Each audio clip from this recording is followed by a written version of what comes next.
The first time I heard a human, I did it with a smile on my face. I want you to remember that, because I will never forget it.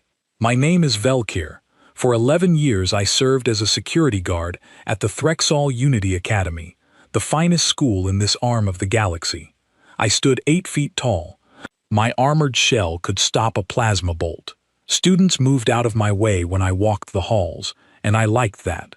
I liked it far too much. The day the human girl arrived, I was standing at the main gate, and I heard the whispers before I saw her. Deathworlder. That was the word running through the crowd like an electric current. A creature from a death world was coming to our school. Parents had filed complaints. 2 families had pulled their children out entirely. The board had held emergency meetings for a month. All of that fear, all of that panic, for one single student. Then the transport doors opened, and I almost laughed out loud. She was small, smaller than most of our third-year students. She had soft skin, with no armor plating at all, flat little teeth, no claws, no venom, no natural weapons of any kind that I could see. She carried one bag over her shoulder and walked down the ramp like she was arriving at a picnic. Her file said her name was Emma Cole, age 19, an exchange cadet from the human colonial fleet. She stopped at my checkpoint, looked up at me, and said good morning. Good morning. To me, as if we were equals. I did not answer her. I scanned her bag twice, slower than necessary, just to make her wait. She waited without complaint. That should have been my first warning, but I was too proud to see warnings back then. I saw a weak little creature from a savage world, and I decided, right there at the gate, that I was going to teach her where she belonged. You have to understand what we believed about humans in those days. The stories were everywhere, and nobody could agree on what was true. Some said their home planet had gravity strong enough to crush a Farron flat. Some said their air was thick with a corrosive gas called oxygen, and that they breathed it happily, all day, every day. Some said their world spun through seasons of burning heat and freezing cold, and that humans simply put on a coat and went outside anyway. I believed none of it. I thought it was propaganda. Stories the humans spread to seem bigger than they were. Look at her, I told myself. Look at that fragile thing. Nothing dangerous could ever be that quiet. The other students believed the stories, though, at least at first. For the whole first week, the halls emptied around her. Nobody sat near her at meals. Nobody partnered with her in class. She ate alone at the end of a long table, in a cloud of empty seats, and she never once looked bothered by it. She just ate her strange human food and read from her tablet and smiled politely at anyone brave enough to make eye contact. And then, slowly, the fear turned into something uglier, because that is what happens when a crowd realizes the monster will not bite back. It started small. A Krellian boy knocked her tray out of her hands in the food hall. An accident, he said, though half the room saw him do it on purpose. Emma looked at the spilled food on the floor, then looked at him, and said no problem, it happens. She cleaned it up herself. The next week, someone reprogrammed her locker code, so she was late to her flight mechanics exam. The instructor marked her down without asking a single question. She thanked him for the feedback. Students began leaving rude drawings on her desk. Deathworlder jokes spread through the message boards. One group of seniors took to making animal noises whenever she walked past, snarling and growling, mocking the predator that never appeared. And through all of it, she smiled. She absorbed every insult like water soaking into sand, and she never raised her voice, never filed a complaint, never pushed back even once. I want to be honest with you, because this whole account is worthless if I am not honest. I did not pity her. Her patience disgusted me. On my world, strength answers insult. A Dracian who allows himself to be mocked is no Dracian at all. So when I watched this human girl swallow humiliation after humiliation with that calm little smile, I did not see discipline. I saw proof. Proof that the Deathworld stories were lies. Proof that humans were soft all the way through. I started calling her the soft skin in the guard room, and the other guards laughed, and the name spread to the students, and I was pleased with myself. I was so very pleased with myself. There was only one thing about her that I could not explain, and it bothered me like a stone in my boot. Every evening, after last class, she would go to the observation deck on the west tower, the one that faces the open stars. She would sit alone by the great window, take a small silver locket from under her collar, open it, and just look at it, sometimes for a few minutes, sometimes for an hour. I watched her on the security feeds more often than I should have. Whatever was inside that locket, she guarded it more carefully than she guarded her own dignity. She let people mock her face, her species, her homeworld. But the locket never left her body, and when she held it, her smile went away, and something older than 19 years sat in her eyes. I told myself it was suspicious. That is the lie I used. Unregistered personal devices were restricted on campus, and a sealed metal object of unknown origin was technically within my authority to inspect. Technically, you can justify almost anything with that word. So one evening, near the end of her first month, I climbed the west tower. She heard me coming. Humans always hear you coming. I know that now. Their ears are better than their files admit. She closed the locket, slipped it under her collar, and stood up straight as I approached. Polite, careful, alone with the largest guard in the academy, at the top of an empty tower, and she still said good evening to me. I held out my hand and told her to surrender the device. For a moment, she did not move. Then she said, quietly, that it was not a device. It was a photograph. Just a picture, she said, of some people she used to know. She said the word used with a small pause in front of it, the way you step carefully over broken glass. I told her that unregistered objects were subject to inspection, and that she could hand it over or I could take it. My voice echoed in the empty tower. I made sure it echoed. She asked me not to. That was the first time. She said please. She said it belonged to her friends, and it was all she had left of them, and she would show me the contents right there if I needed to see them, but she asked me, please, not to take it away. I said the rules were the rules. I enjoyed saying it. She asked a second time. Her hands stayed at her sides. Her voice stayed level. She said she would file whatever forms I wanted, register it, put it through any scanner in the building. She just needed to keep it with her, please. I stepped closer, close enough that my shadow covered her completely, and I told her that Deathworlders did not get special treatment at my academy, and that she had 3 seconds to comply. And then she asked a third time. Here is what I need you to understand, because everything that came later grew from this one small moment. The third time she asked, her voice did not rise. It dropped. It went low and slow and very, very calm, and she looked up at me through the top of her eyes, and she said, one more time, please do not take that from me. Something in the back of my skull, some ancient nerve older than my species' first cities, whispered at me to step back. I ignored it. I reached out with 2 fingers, hooked the chain, and pulled the locket over her head. She did not fight me. She did not grab for it. She just watched it leave her, and her hands closed slowly at her sides, and she breathed in once through her nose, long and quiet, like a tide pulling back from a shore. I held her whole world up to the light, this tiny silver thing, and I laughed. I told her she could apply to reclaim it through the proper channels, in 30 standard days, if she behaved.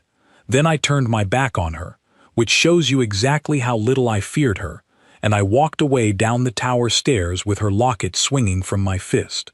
She said nothing. She reported nothing. The next morning she was in class, taking notes, polite as ever, and I told the other guards the soft skin had finally learned her place. I have replayed that evening 10,000 times since. The way her voice dropped, the way her hands closed, the way the air in that tower seemed to change its weight. I know something now that I did not know then, something I would pay any price to have understood before everything that followed. With humans, loud is not the warning. Loud is frustration. Loud is theater. Loud is harmless. Quiet is the warning. When a human goes quiet, when a human goes calm, When a human asks you nicely for the third time, you are standing on the edge of a cliff in the dark, and you do not even know it. I knew nothing that night. I slept well, with her locket locked in my desk drawer. It was the last good sleep I would have for a very long time. 2 weeks after I took her locket, I struck her. I will tell you exactly how it happened, and I will not soften my part in it, because the galaxy deserves the truth from the one who threw the blow.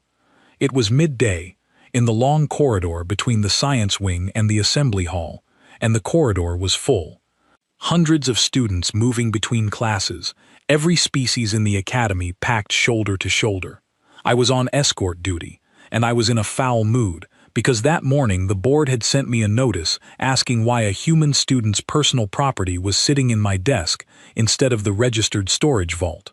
Someone had noticed. Someone was asking questions. I was already looking for a place to put my anger when the Farron boy gave me one. His name was Pym, a first year, small even for his small species, with big nervous eyes and fur that trembled when he was scared, which was always. He had been caught with a prank device in the chemistry lab, some harmless smoke toy, the kind of trouble that deserves a warning and a laugh. But I was not in a laughing mood. I took him by the arm and marched him toward the discipline office, and I marched him fast, faster than his short legs could manage. He stumbled. I pulled him up and kept going. He stumbled again, and his feet dragged, and he made a small frightened sound, and students were turning to look, and I did not care. I wanted them to look. I wanted the whole corridor to remember who kept order in this academy. That was when she stepped in front of me. Emma Cole came out of the crowd without a sound and planted herself in the middle of the corridor, directly in my path, and she did not say a word at first. She just stood there. All 5.5 feet of her, blocking all 8 feet of me, in front of 300 witnesses. I told her to move. She looked at Pym, at his arm in my grip, at his feet barely touching the floor. Then she looked up at me and said, "That is enough. He will walk with you. You do not need to drag him." The corridor went quiet in a wave, the way a pond goes still. I could feel every eye on us. Somewhere behind her, a senior whispered the word Deathworlder, and someone else laughed nervously, and the laugh died halfway out of his throat. I told her this was security business, and she had 5 seconds to clear the corridor. She did not move. She did not puff herself up, did not make threats, did not do any of the things an angry Dracian would do. She simply shifted half a step so that she was squarely between me and the path forward, and she said, in that same level voice, "He is a child. I am not moving." I want to explain what happened inside me in that moment, not to excuse it, but so that others might recognize the same poison in themselves. It was not really about Pym. It was not even about her. It was about the notice from the board, and the whispers in the guard room, and 11 years of being obeyed, and the unbearable fact that the smallest, softest creature in the entire academy was the only one who had ever stood in my way. Pride is a fuel. Humiliation is a spark.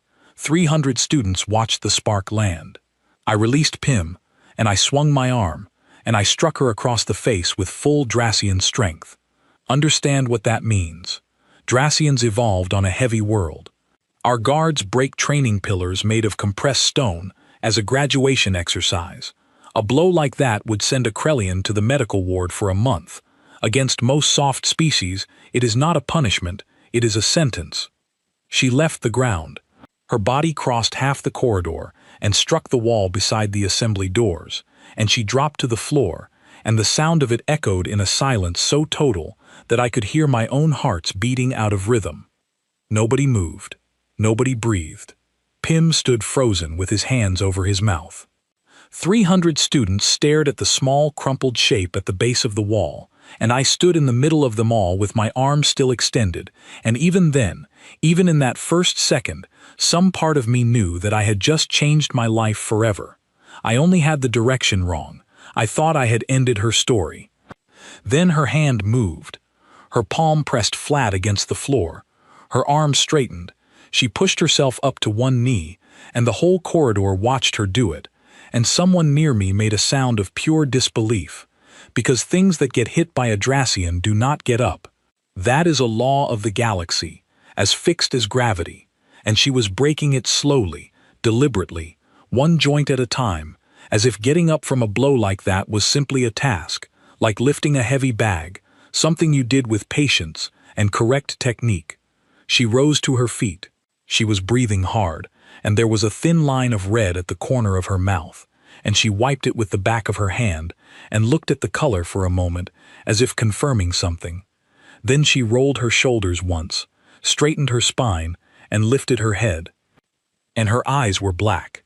I do not have words in my language for what I saw, so I will use the plain ones. The centers of her eyes, those small dark circles humans carry, had opened wide, so wide that almost nothing else remained. Two black wells looked out of her face where a girl's eyes had been, and they did not blink, and they were fixed on me with an attention so complete, so total, that everything else in the corridor stopped existing. I have stood watch during a hull breach. I have faced a charging beast on my homeworld's plains. I have never in my life felt anything like the focus of those two black eyes. Every instinct I own fired at once. My shell plates locked, my hearts hammered. Some ancient voice in the deepest cellar of my mind, a voice left over from the ages when my ancestors were prey, stood up after 1,000,000 years of silence and screamed a single word. Predator. I learned the truth later, from her medical file, and the truth is somehow worse than any magic. There is no magic. When a human body decides it is in danger, it floods itself with battle chemicals. The heart accelerates, pain switches off. Time itself seems to slow down inside their skulls, and their pupils, the dark centers of their eyes, open as wide as they can go, drinking in every particle of light, every detail, every movement, so that nothing escapes them. The black eyes are not a threat display, they are a targeting system. It is simply what a human looks like when its body has cleared the decks and asked one quiet question: are we doing this? She stood there with that question in her eyes, and the corridor waited, and I am not ashamed to tell you that my knees were locked, because if they had not been, they would have shaken. She could have come at me. Every witness there believed, in that moment, watching her stand back up from a blow that should have ended her, that whatever came next was going to be terrible. And then she chose. I watched it happen. I watched her look at me, and then past me, at the crowd of students, at the small trembling shape of Pym, at all those young frightened faces. Her breathing slowed, her fists opened, one finger at a time. The black wells of her eyes drew back, little by little, until a 19-year-old girl was looking at me again, a girl with a bleeding lip and a bruise already rising on her cheek. The change was almost worse than the stare itself, because it meant everything I had felt was under her control. The storm had a hand on the switch, and the hand had chosen off. She read my badge, out loud, slowly. "Guard Velkir," she said, "Identification 7319, West Security Division." She said it the way an engineer reads a serial number, filing it away, and then she said, "Thank you, I will remember that." Then she turned her back on me, exactly as I had once turned my back on her, and she walked to Pym, and she knelt down to his height, and her voice changed completely, went soft and warm, and she asked him if he was hurt. He shook his head, staring at her face, at the blood, and he started to cry the way small children cry, in big gulps, and she picked him up. She lifted him onto her hip as if he weighed nothing, this creature I had just struck into a wall, and she told the crowd, gently, that the show was over and everyone should get to class. And they obeyed her. 300 students who had mocked her for a month obeyed her instantly and completely, flowing around me like I was a rock in a river, and not one of them would meet my eyes. She carried Pym toward the medical wing to have him checked for fright, her own blood still drying on her chin, and she did not look back at me even once. I stood alone in that corridor for a long time. That evening, the board summoned me. I expected to be dismissed, arrested, perhaps handed over to the human authorities to become a diplomatic incident. Instead, I learned that Emma Cole had already been to the administration office and had declined to file charges. Declined.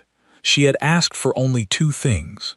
First, that Pym receive no punishment beyond his original warning.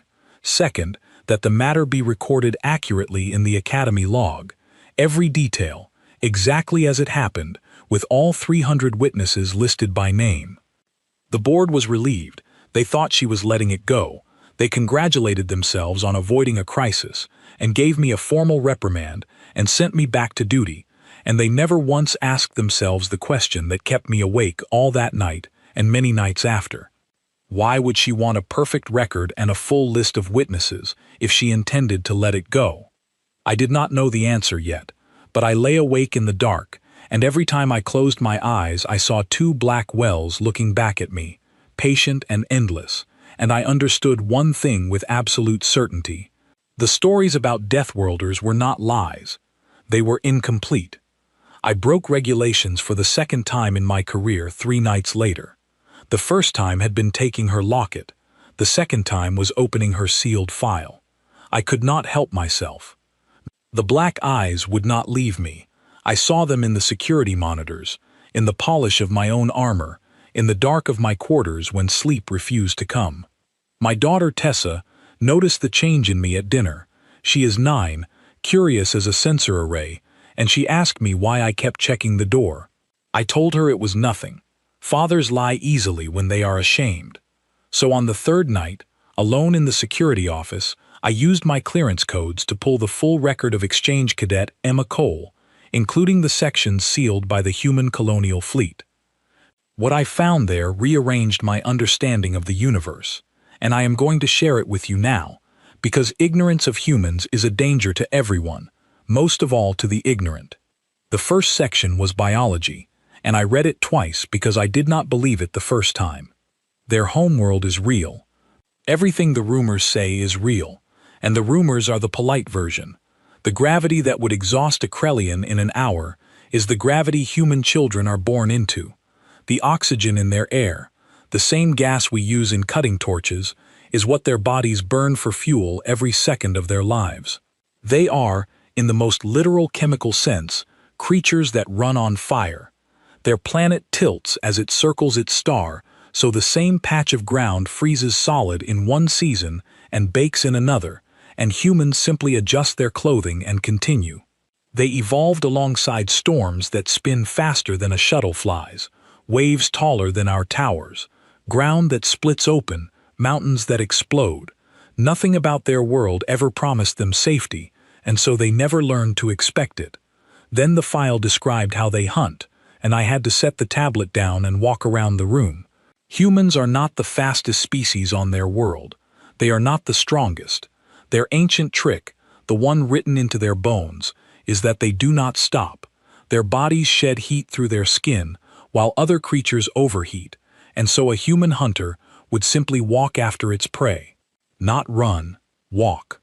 Hour after hour, through the hottest part of the day, following tracks with those forward-facing eyes, while the faster animal sprinted, rested, sprinted, rested, and slowly understood that the slow thing behind it was never, ever going to turn around. They call it persistence hunting. The prey does not lose to speed or strength. It loses to the growing horror of a patient thing that will not go away.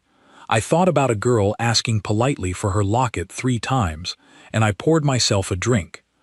The file went on. Their fevers burn hot enough to cook the pathogens that hollow out other species. They drink a plant toxin called capsaicin for entertainment, and they rank different toxins by strength and compete over who can endure the strongest. They consume small doses of another poison, one that grows in beans, every single morning, because it makes them slightly faster. And here is the detail that I still cannot fully absorb, the one I have told 100 officials since, and every one of them has asked me to repeat it. On their homeworld, humans share their houses with predators. They took a pack-hunting killer of their frozen north, an animal with jaws that crack bone, and over thousands of years they befriended it so completely that its descendants now sleep in their beds and play with their infants. They looked at one of the deadliest hunters of their world and thought, that one can be family. That is what a death world actually produces. Not monsters, Something much stranger. Creatures so accustomed to danger that their first instinct, upon meeting a lethal thing, is to wonder whether it might like to be friends. And then I reached the personal record, the sealed part, the part with her name on it. Kessig Colony. 3 years ago. She was 16. Kessig was a small human farming settlement on the frontier, 400 people, 1 landing pad, no garrison worth the name.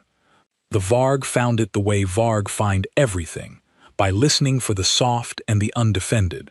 You know of the Varg. Every species in this room knows of the Varg. Slavers, raiders. They descend on outlying colonies, take the young, and vanish into the dark lanes before any fleet can respond. They had done it 100 times before Kessig, and the pattern was always the same. Land, break resistance in the first hour, load the holds, gone by nightfall. At Kessig, the pattern broke. The adults of the colony bought time in the first attack, and they paid everything they had for it. In that bought hour, someone gathered the children, all the children of the settlement, 40 of them, and got them into the deep shelter beneath the grain stores, an old mining space with 1 narrow entrance. The records list the ones who made that stand at the top of the shelter stairs. Emma Cole is on that list. Age 16, so are 5 of her friends, her squad mates from the colony's junior defense program, teenagers with training rifles and farm tools. The Varg assumed it would take an hour to open that shelter. It took them 9 days, and they never opened it. I read the fleet's reconstruction of those 9 days with my drink forgotten in my hand. The details are sparse, assembled afterward from evidence and from the accounts of the children, because Emma herself gave only a 4-line statement, but the shape of it is clear. The narrow entrance meant the Varg could only come a few at a time.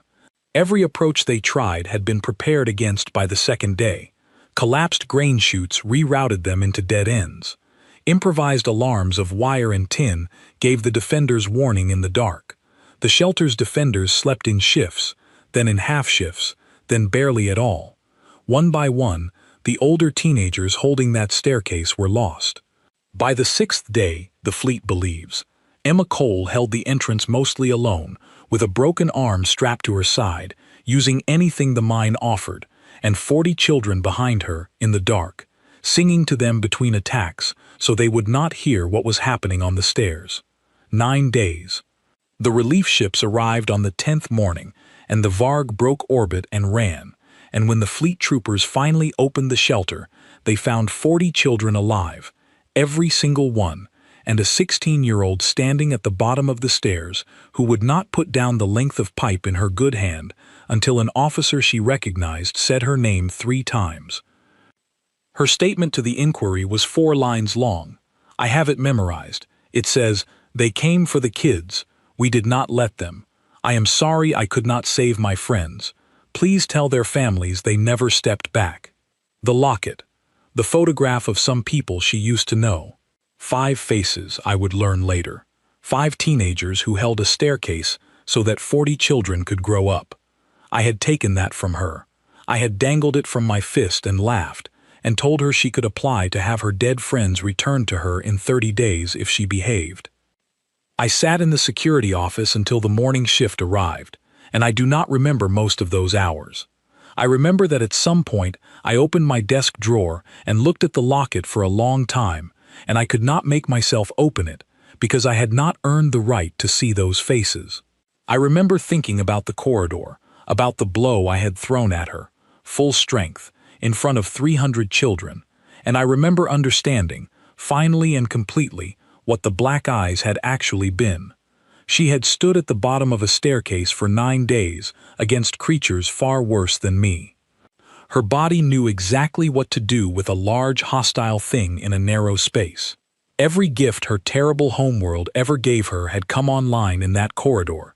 The battle chemicals, the slowed time, the wide black targeting eyes, all of it awake and ready.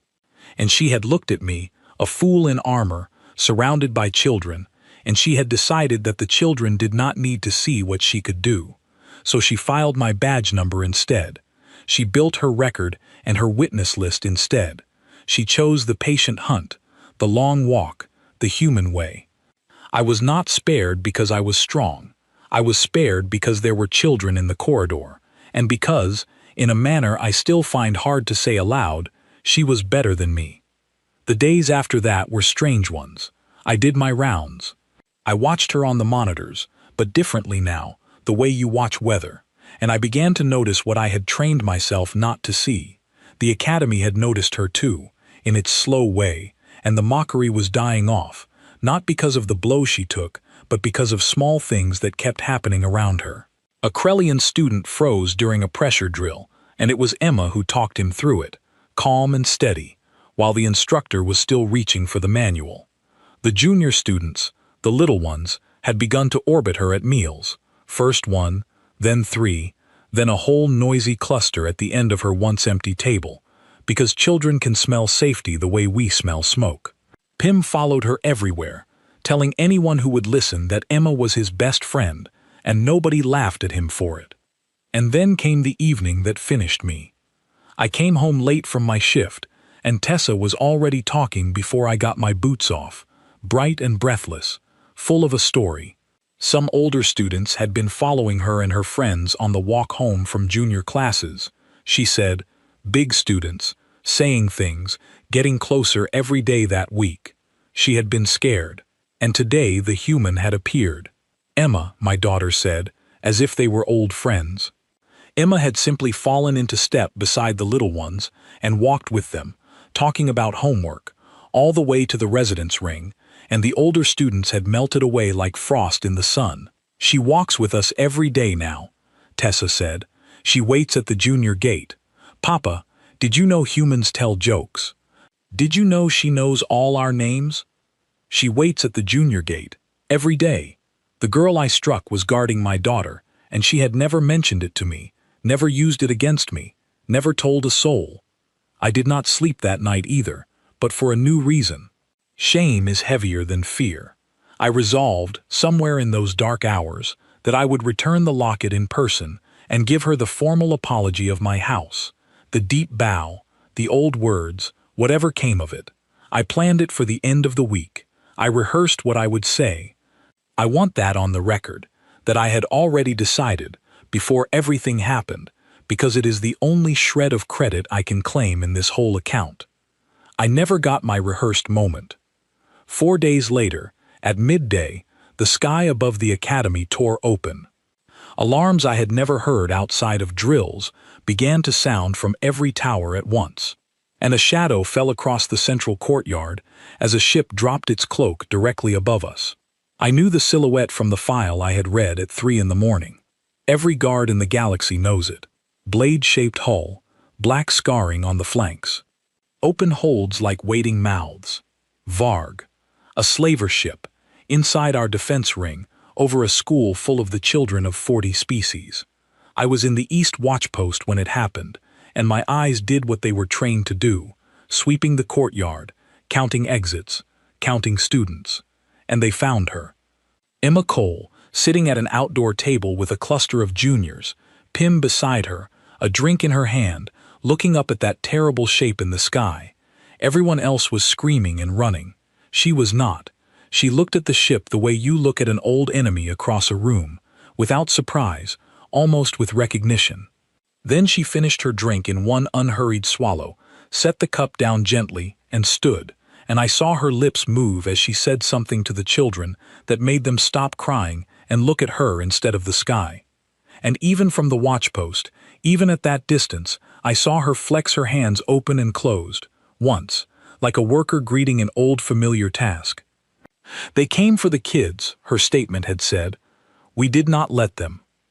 The first 90 seconds of the raid taught me the difference between a guard and a soldier. I was a guard. The Varg were not. They came down on drop lines through the courtyard smoke, a dozen of them, then 2 dozen, hulking shapes in scavenged armor with capture poles and net launchers, and our security force met them exactly the way our manuals said to, in formation, with warning announcements, following procedure. Procedure assumes an enemy that fears consequences. The Varg fear nothing but empty holds. They went through our forward line like a current through water. I saw guards I had trained beside, strong ones, proud ones, disarmed and pinned in seconds, because everything we knew came from classrooms, and everything the Varg knew came from 100 burning colonies. I made it 40 steps into the courtyard before a net took my legs and a capture pole cracked against my shoulder plate and drove me down behind the fountain wall. My weapons skittered away across the stones. A second impact numbed my arm to the wrist. I dragged myself into cover, one arm dead, ears ringing, and from there, helpless, I watched the thing I will testify about until the end of my days. The Varg were herding students toward the ship. That is the word for it. Herding, pushing crowds of terrified young ones into channels between their capture teams, driving them toward the open holds, and it was working, because that is what the Varg do. They are efficient at exactly one terrible job. The screaming was everywhere. The smoke was everywhere, and through my one clear line of sight, between the fountain and the arcade pillars, I saw the junior students, the little ones, Tessa's class, being pushed in a stumbling cluster toward the loading ramp, and I could not stand, and I have never hated my own body more. Then the lights above the arcade went out, and the smoke thickened, and I realized someone had triggered the fire suppression system across the whole west side of the courtyard, flooding the air with white vapor. The Varg herding channel dissolved into fog. Their formation instincts told them to tighten up, and somewhere in that fog, something began to happen to them. I want to be careful here. I saw only pieces, glimpses through smoke, and I will report only what I saw and heard, because it needs no exaggeration. I saw a capture team of 3 enter the fog around the arcade, and I saw 2 of them come stumbling back out without their poles, dragging the third, and all 3 of them were looking behind themselves in a way I had never seen a Varg look at anything. I heard, in the gaps between alarms, a rhythm in the fog. Vents opening, doors sealed at exactly the moments when sealing them, split the raiders into smaller and smaller groups. I understood, slowly, from behind my fountain, that the entire west courtyard had become a maze, and that someone who had spent weeks at this academy, being ignored, eating alone, walking the halls unseen, had apparently spent all of that invisible time learning every vent, every valve, every blind corner, and every door code of the building we thought we were guarding. We had given her the perfect map of our home by pretending she was not in it. And I saw her. Twice. The first time was only a shape, low and fast along the arcade wall, moving in complete silence beneath the noise, a chair leg from the outdoor tables held reversed along her forearm, not swinging wildly, placing it.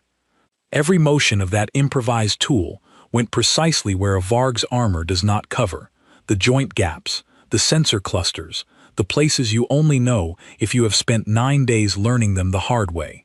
A raider twice her mass went down onto the stones, dazed, folding at the exact joints she had chosen, and she was already gone, already somewhere else, and the fog closed behind her like a door. The second time, she passed within 10 steps of my fountain, escorting a chain of junior students through the smoke, with her arms spread wide like a shepherd, delivering them into a sealed classroom, and I saw her face. Her eyes were black, fully black, the wells wide open, drinking every particle of light in that fog. But her face around those eyes was calm, almost gentle, and she was talking to the children the entire time, low and warm and steady. Look at me, stay with me, nearly there, well done. And the little ones were not screaming anymore. They were holding hands in a line and watching her face, because her face told them this was all going to be fine. 2 black hunting eyes above the kindest voice in the courtyard. I will never see anything like it again, and I will never stop seeing it. She sealed the classroom door, turned back toward the fog, and rolled her shoulders once and walked into it. Not ran, walked. And I finally understood, watching her unhurried stride vanish into the smoke, what her file had meant about the oldest human trick of all.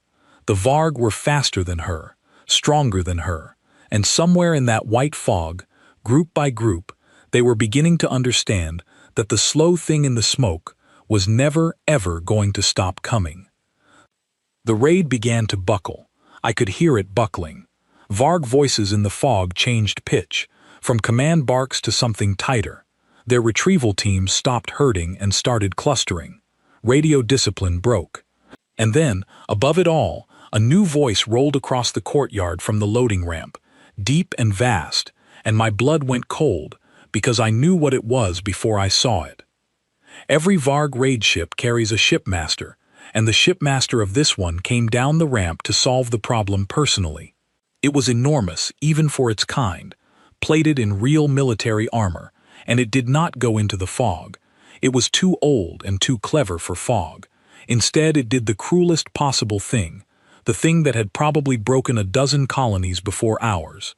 It reached into the last unherded cluster of students crouched by the ramp, and its huge hand closed around the smallest one it could find, and it lifted the child high, and it bellowed a challenge into the smoke in trade language, words I will not repeat, but the meaning was plain. Come out, or I start with this one. The child it held was Tessa. My Tessa. I was up and moving before my body agreed to it, dead arm and all, and I did not cover 5 steps before a net gun barked and took me down again, face against the stones, and I could do nothing, except watch my daughter held above the ramp in a slaver's fist and scream against the cords. The fog parted, and Emma Cole walked out of it. She came without cover, into the open, exactly as the shipmaster demanded, hands loose at her sides, the chair leg gone, black eyes fixed on the fist that held my daughter. There was a long red mark across her jaw, and her sleeve was dark at the shoulder, and she walked like none of it had happened, calm and level, and she stopped 20 steps out and said, in clear trade language, "Put the little one down. You want the dangerous one. That is me. I am right here." The shipmaster laughed at her size. They always laugh first, I have learned. It set Tessa down on the ramp, shoved her stumbling aside, and came for Emma with a speed that should not fit in a body that large. And what happened next happened very fast, and I saw it in pieces through the fog and my own terror. She did not meet its charge. She turned it. She let the mass go past and cost it something at the knee joint on the way, and it wheeled, furious, and came again, and she cost it something at the elbow, and I realized she was not trying to defeat it at all. She was walking it, turning it in circles on a wounded knee, letting it spend its strength in charges, patient as a tide, and every time it slowed, she was somewhere behind its shoulder, where its eyes could not follow, and the shipmaster of a Varg raid ship began, in front of its own crew, to breathe hard. Then it changed the game, because cruelty is always their answer to fatigue. It feinted toward her and lunged sideways instead, back toward the ramp, back toward the children, back toward Tessa. Emma did not turn it that time. She put herself in its path, both feet planted, all 140 of her human pounds against all of it, and she took a blow from that armored arm that I heard from 40 steps away, a sound I still hear when the nights are bad, and she was driven back the full distance to the ramp, and she did not go down. She hit the ramp rail, folded over it, gripped it, and pulled herself upright between the shipmaster and the children, wounded shoulder, bleeding jaw, one eye already swelling, and she stood there swaying, and she muttered something in her own human language, quiet, almost to herself. I asked her, much later, what the words were, and she told me, and I will give them to you now because the galaxy should have them on record. Not again, she said, not ever again. The shipmaster closed the distance, and its huge hand caught her by the throat and lifted her off the ground, and its crew jeered from the holds, and my heart stopped, all of them stopped, and every soul in that courtyard believed it was over. And Emma Cole, feet off the ground, blood in her teeth, looked into that creature's face from a handspan away, and she smiled. That is when I finally understood everything, all the files, all the rumors, all the fear of every species in this academy. It all collapsed into one simple truth, hanging there in the smoke. We had spent a month asking the wrong question about humans. We kept asking how anything could survive a death world. Wrong question. The death world was the one that had to survive them. Here is why she smiled. I have thought about it every day since, and I believe I finally understand it, so listen closely, because this is the heart of everything I have come here to say. The shipmaster held her by the throat, and it expected what it always got in that position. Panic, clawing, the frantic struggle of a creature that has never truly believed it could die. But Emma Cole had settled her account with death at 16 years old, on a staircase, over 9 days. There was nothing that Slaver could show her that her own homeworld had not shown her first.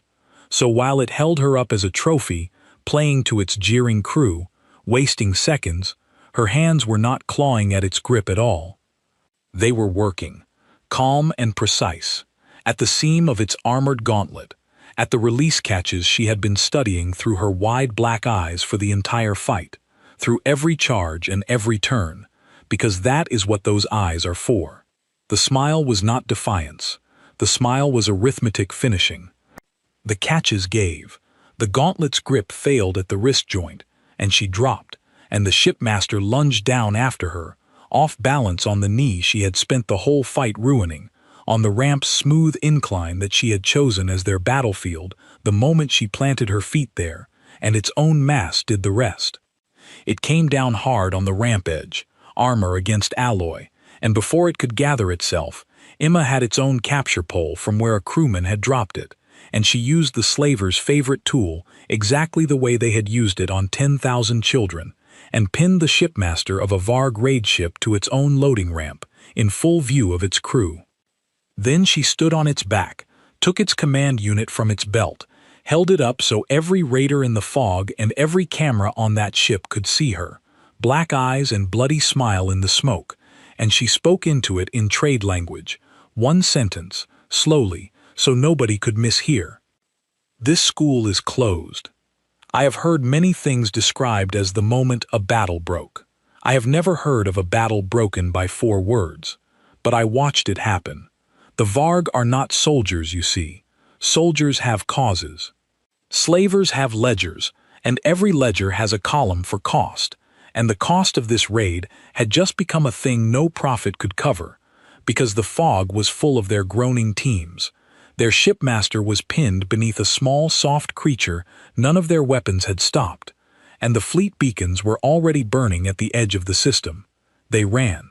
They abandoned their own shipmaster on the ramp, cut their drop lines, and fled for the dark lanes with their holds empty, and the last thing their cameras recorded above our academy was a 19-year-old exchange student waving goodbye.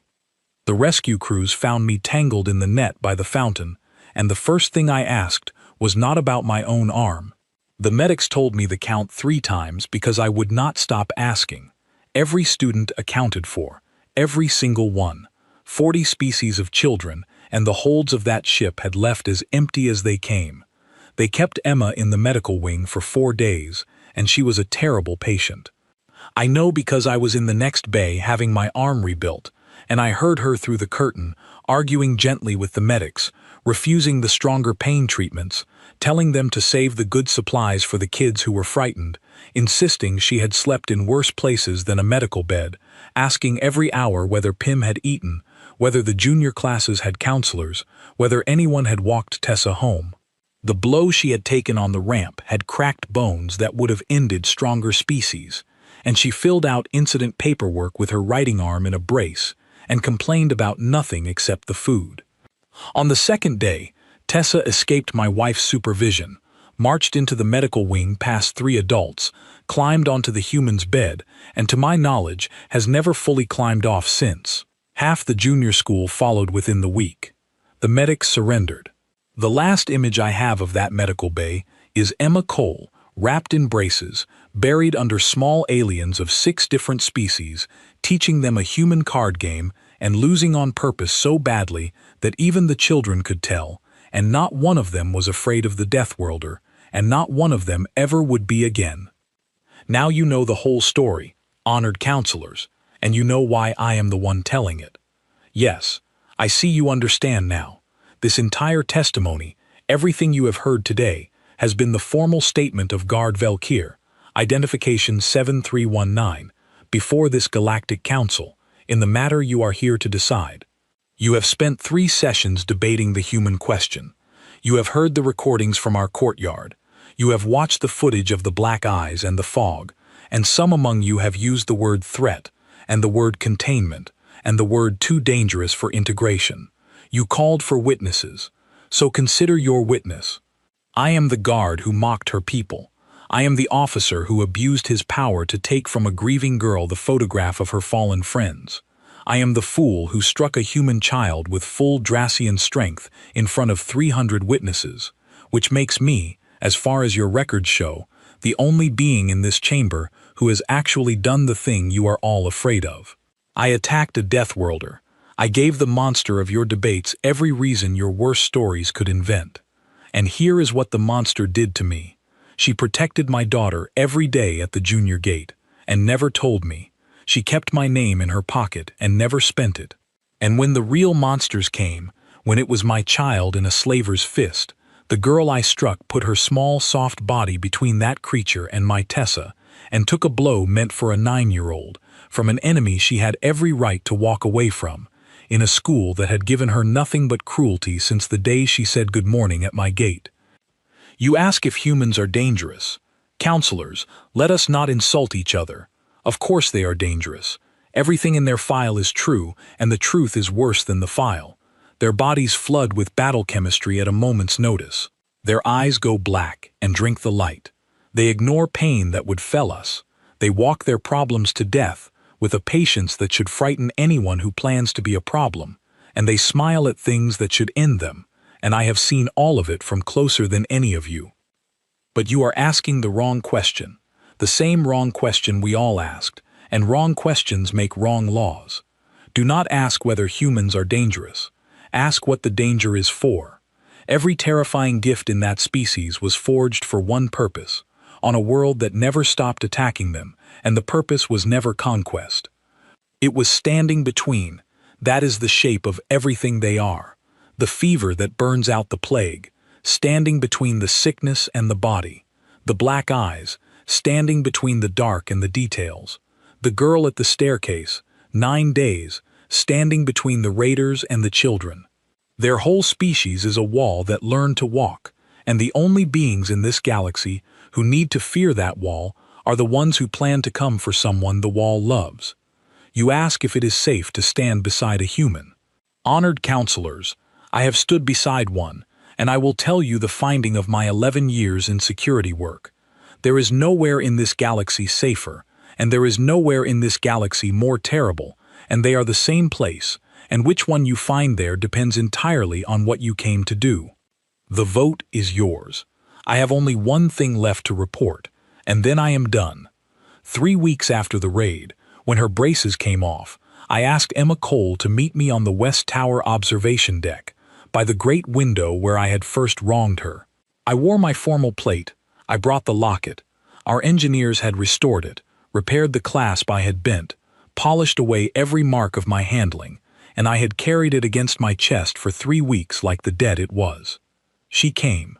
She stood by the window with the stars behind her, and she watched me place the locket in her hands, and then I did the thing no member of my house has done for a soft species in 900 years. I gave her the war bow, the full one. Knees to the floor, shell plates spread, throat bared, the surrender of a Dracian warrior to a greater one, and I said the old words, all of them, the apology that cannot be refused because it is not a request, it is a sentence a warrior passes on himself. My voice broke twice. I said them anyway. There was a long silence above me. Then I heard the locket click open, and her voice, softer than I had ever heard it, said 5 names, one by one, introducing me to the faces inside, telling me a small funny thing about each of her friends, the kind of thing you only tell family. It was, I understood, a mercy and an honor I had done nothing to deserve, which I have learned is the most human kind there is. And then she said, "Come on, get up, you giant idiot. I am starving. Want to get lunch? You are buying." We eat together most days now, in the food hall, at the long table that is never empty anymore, with Pim and Tessa and the whole loud galaxy of children who follow her everywhere, and sometimes I catch new students staring at her, whispering the old word, Deathworlder, and I let them stare, because they will learn what it means the way we all did, slowly, and then all at once. I hit a Deathworld girl once, and her eyes turned black. It was the luckiest mistake of my life. Because when the real monsters came out of the sky for our children, those black eyes were already open, already watching, already counting exits and learning the vents and memorizing armor seams, patient in the way only humans are patient. They were never hunting us. They were looking out for us, the whole time,